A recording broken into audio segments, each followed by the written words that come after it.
Particle systems are used to create fine-grained graphical effects. They are useful in simulating weather, like rain and snow. They can also be used for explosions and to add graphical flair to game objects, such as portals and checkpoints. My particle system is comprised of 5 classes: particle, particle emitter, particle cluster, model batch particle, and the particle manager. The particle class encapsulates the data used for a single particle.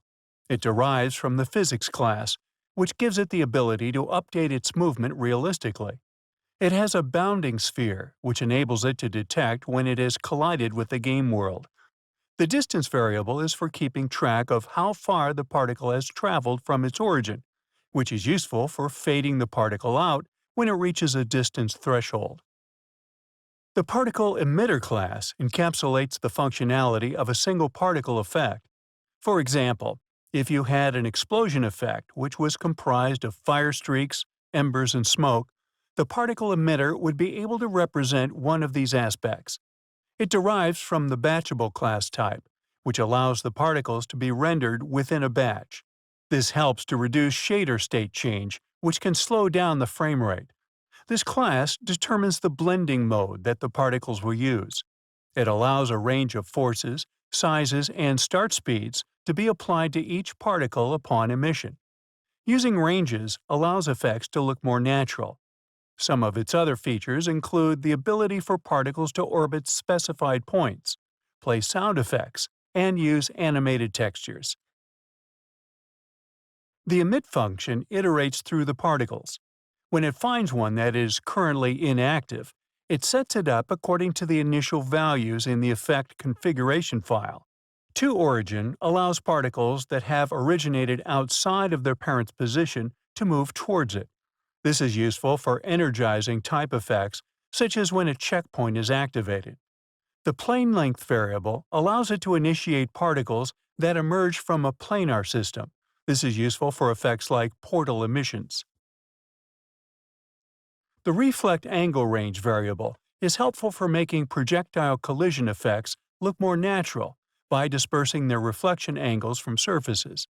The orient boolean allows particles to be oriented in alignment with their movement direction. The gravity-levity multiplier multiplies the strength of gravity or levity for the particle.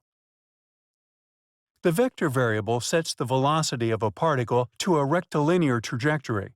The inertial velocity value allows the particle to integrate the inertial velocity of the entity that the particle emerged from, so that it moves relative to it. The non-zero depth variable allows particles to be stacked on top of each other to facilitate alpha blending. The add force boolean adds an initial force to the particles. The emit function is called by the update function, and this function performs all the other operations used by the particle over its lifetime. Texture animations are updated, sound effects are played, and the attenuation factor of them is set. If shared emit delta is true, all particles will be emitted at the same time delta relative to one another. The particle origin boolean sets the start position of the particles to a dynamic position that can move linearly or be orbited. Track origin allows the particle to track the position of its parent. The sine wave boolean allows the particle to follow a sinusoidal movement pattern. This is useful for simulating Brownian motion caused by the collision of particles with air molecules. The update function calls particle world collision, which processes the collision of the particles with the game world if the collision boolean is set to true.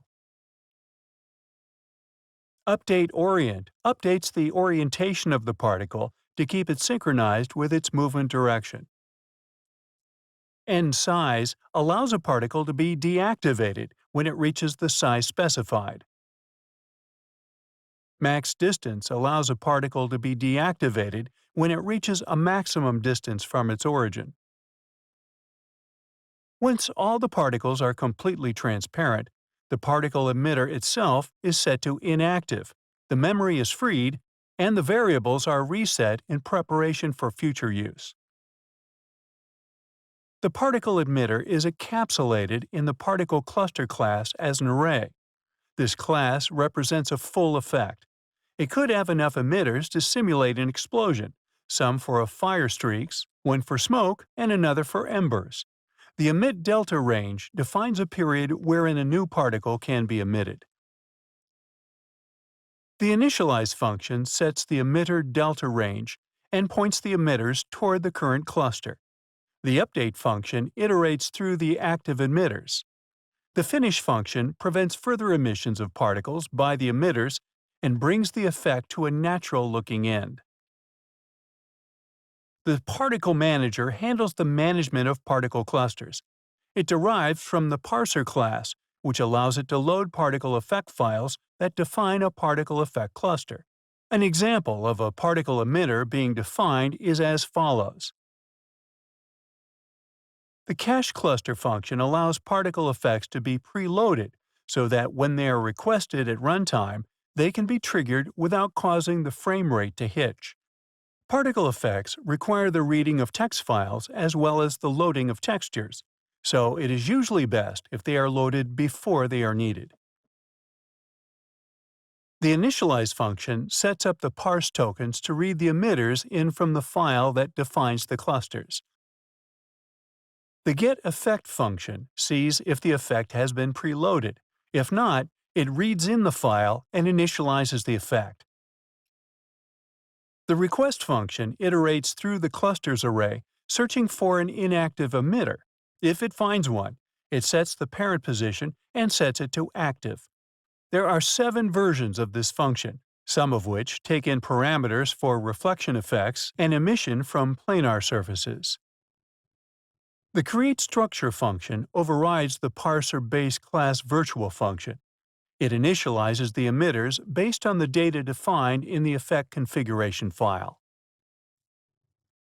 The model batch particle class encapsulates the transformation for each particle. It also stores the texture indices and alpha transparency values to pass through to the shaders. The addInstanceEmitter function adds particle emitters to an individual batch so that all its particles are rendered with one draw call. It creates a vertex buffer for the model, which allows it to be accessed more efficiently by the GPU. The updateParticleEmitters function iterates through every particle and sets the variables. It stores the transformation matrix in a matrix column array structure, which allows it to fit the memory layout pattern that OpenGL expects, column major. The renderParticles function binds the shader, then it updates the transformations using the updateParticleEmitters functions. The model matrices and alpha values are passed through to the shader as buffered vertex attributes, so they have optimized access like the model. Because we used a vertex buffer object to store the model, we use glBindBuffer to bind that buffer to the instance draw call. Particles used instanced rendering through the glDrawElements instanced function. This is the optimal draw call for a multitude of particles that use the same model. If we look at the effect file once again, you'll notice that each particle effect structure has a model file attached to it. Inside the model file, there is a token called batch, which specifies the shader batch that this model will use. The shader batch loads a specific shader and sets up the attributes that will be passed through to that shader when executing the draw call. Note that we are using per-model vertex attributes as opposed to per-vertex for this shader.